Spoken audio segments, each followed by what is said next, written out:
신학적 의미나 구교적 의미에서의 영향력 있는 삶이라는 것은 무엇을 말하느냐 하면 소위 말하는 지시, 명령, 강제, 억압 이런 것들을 의미해요. 그러니 그 한 사람의 권위와 위험에서부터 나오는 말 한마디로 온 사회와 그 공동체에 파장을 일으키고 영향력을 일으켜서 그리고 각자의 삶의 현장에 큰 파문을 일으키고 파장을 일으켜서 그 영향력이 그들에게 먹혀 들어가도록 만드는 이런 권위적 의미에서 말씀하고 있는 게 그들이 추구하고자 하는 영향력이에요. 그런데 그리스도인들의 영향력은 그런 게 아니었어요. 그리스도인들의 영향력은 지시하거나 명령하거나 강요하거나 억압하거나 규제하거나 통제하거나 이런 개념으로 다루어지는 것이 아니에요.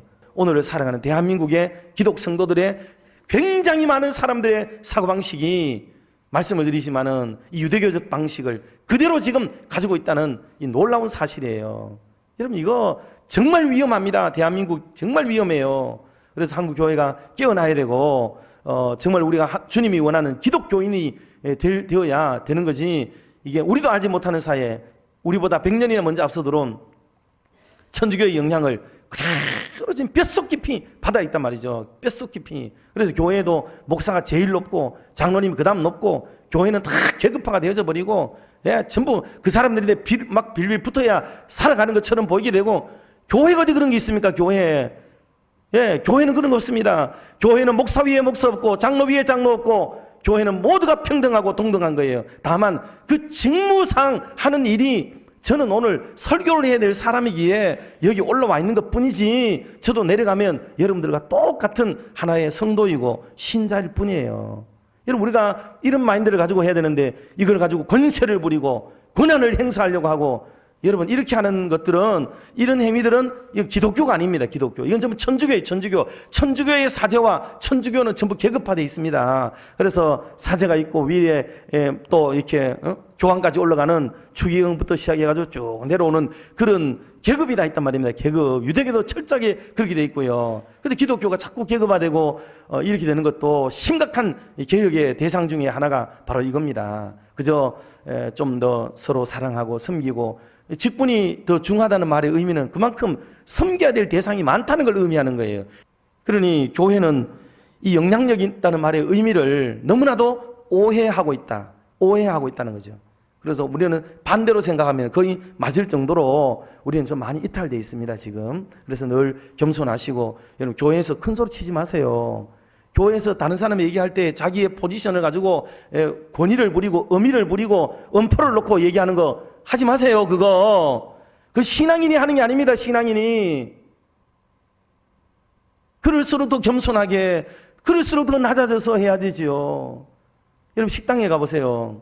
종업원들이 하는 태도 자세가 우리 교육자들이 해야 될 자세이고 우리 중직자들이 해야 될 자세예요. 손님 오면은 위에서 이렇게 주문 안 받잖아요. 딱 낮춰가지고 손님 뭐 드시겠어요? 이렇게 딱 이렇게 맞춰가지고 이게 섬김의 자리지. 이게 그런데 이리 와봐라. 이리 와.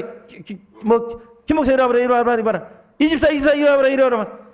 여러분 이게 어디 있습니까? 이게 교회 안에. 여러분 이거는 근본적으로 우리의 방향성이 잘못된 내용이에요. 이게 놀라운 것은 이렇게 얘기를 해도 안 고쳐진다는 거예요. 이게. 여러분 좀 우리 낮춰요. 좀 더 낮추시고 목소리도 낮추시고 조금 더 이렇게 하세요. 그래야 하나님이 기뻐하는 교회가 되고 이 시대에 그래도 우리 교회만이라도 좀 다른 교회도 잘하고 계시겠지만은 좀 더 모범되고 말씀에 좀 더 가깝고 좀 더 은혜롭고 정말 우리가 추구해야 될 것이 무엇인지를 배워야 되지 않겠습니까? 그러니 우리 다음 세대를 가르칠 때도 이런 기독 정신을 좀 많이 가르치세요. 그래야 올바른 교회가 될 수가 있습니다. 자, 그러기 위해서 우리는 밖에 있는 사람들도 다 우리와 같이 우리가 구원 얻었던 것처럼 왜? 우리도 다 죄 가운데 있었고 멸망의 구렁텅이에 있었고 내버려두면은 지옥의 운목을 차지할 사람들이 바로 우리였는데 주 예수 그리스도의 은혜로 어쩌다가 보니까 누구의 인도로 어떤 가정에서 태어나서 나에게도 도저히 씻을 수 없는 인간, 용서받을 수 없는 죄인인데도 불구하고 나에게 이런 구원의 은혜, 영생의 축복을 내가 받았잖아요. 아멘. 그렇죠. 그렇다면 이거 얼마나 감사합니까? 그러면 내가 구원받았던 것처럼 나 같은 사람이 용서받을 수 없는 인간이 용서받았다는 것처럼 오늘 내 눈에 용서받지 못할 인간이라고 여길 수 있는 그 모든 사람들도 똑같은 동일한 방식으로 나와 같은 방식으로 구원을 얻을 수 있다는 믿음을 가지시기를 주님의 이름으로 축원합니다. 이게 영향력과 이게 섬김과 이게 전도와 이거의 선교와 교육의 바탕, 모든 것의 바탕이 여기서부터 출발되어지는 거예요. 이게 기독교입니다. 이게 기독교. 그래야 되고요. 그리고 주님께서 우리에게 베풀어 주신 이 은혜를 우리는 또 나만 누리고 사는 이기적인 사람이 되면 안 되는 거죠. 그러니 우리가 복음을 받았으니 우리도 어떤 나라에, 어떤 지역에, 어떤 사람에게, 어떤 가정에 그런 선한 영향력을 끼치도록 이 노력을 기울이고 살아가는 이 책무를 다하는 것이 마땅히 그리스도인들이 해야 되는 일이죠. 그런데 우리는 성도가 되고, 구약적인 표현으로 제가 다루는 거예요. 이거는 신약에도 성도라고 얘기하고 있습니다만은 우리 안에 우리끼리 언어를 좀 이래 통일하기 위해서 제가 조금 구별해가 최근에 쓰고 있어요.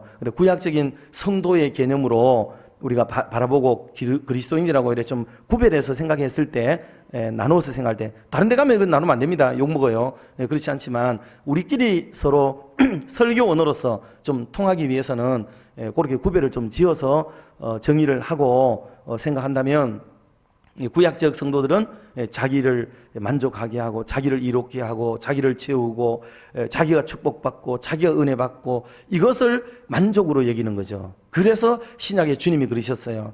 어떤 사람을 비유하는 거죠. 어리석은 어떤 한 부자가 있는데 여러 해 쓸 물건을 쌓아두고 모아두었다는 거죠. 창고를 더 짓고 느리는데 주님이 그러셨잖아요.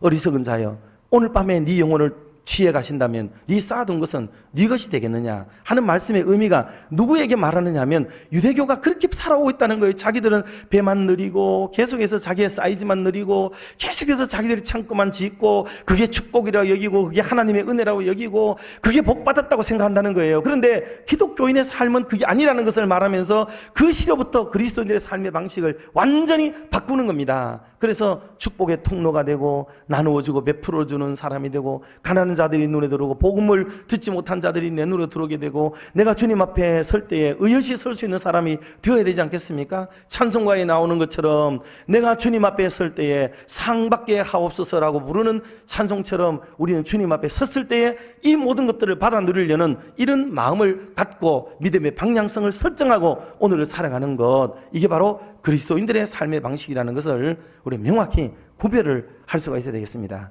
물론 이렇게 한다고 100% 달라지는 건 아니에요.